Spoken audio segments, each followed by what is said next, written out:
Nasa kustodiya na ng pambansang pulisya ang mga undesirable aliens sa sangkot sa krimen patungkol sa kaso ni Anson Ke. Samantala, inilatag naman ng hepe ng Philippine National Police ang reformang magpapatatag ng integridad, magpapalakas ng profesionalismo at magreresolba sa mga issue sa kanilang hanay.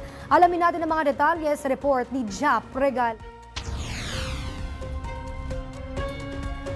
Idineklarang undesirable aliens sina Gong Wenli alias Kelitan at Wu Jiabing dahil sa paglabag nila sa immigration law at pagkakasangkot sa pagdukot at pagpatay kay Filipino-Chinese businessman Anson Ke at sa driver nitong si Armani Pabilio.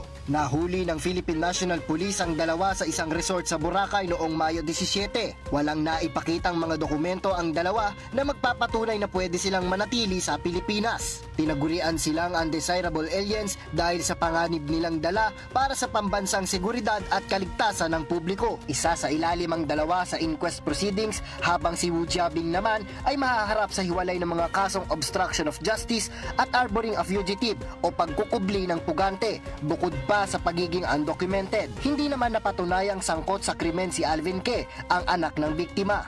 Si Alvin Ke po, sir, ay if you may recall, sir, we already submitted a motion for the removal of his name as one of the respondents. So we are waiting, sir, doon sa resolution pong ilalabas po ng DOJ po whether i-gagrant po nila yung motion po natin. So we also expect, since under custody na po natin, sir, si Kelly also, ay baka isasabay na rin po, sir, yung preliminary investigation para bigyan din po ng pagkakataon si Kelly na sagutin po yung reklamo laban po sa kanya, sir.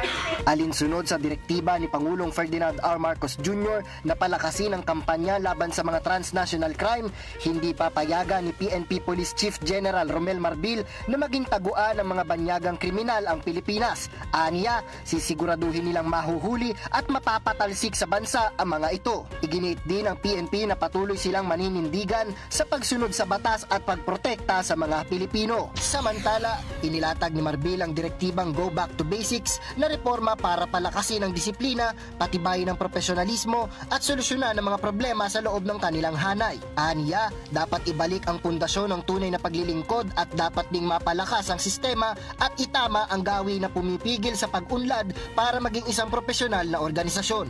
Layunin din ng reformang ito na matiyak na ang bawat miyembro ng PNP ay tunay na kumakatawan sa integridad, serbisyo at pananagutan. Para sa totoong balita sa bagong Pilipinas, Jap Regala, Congress News.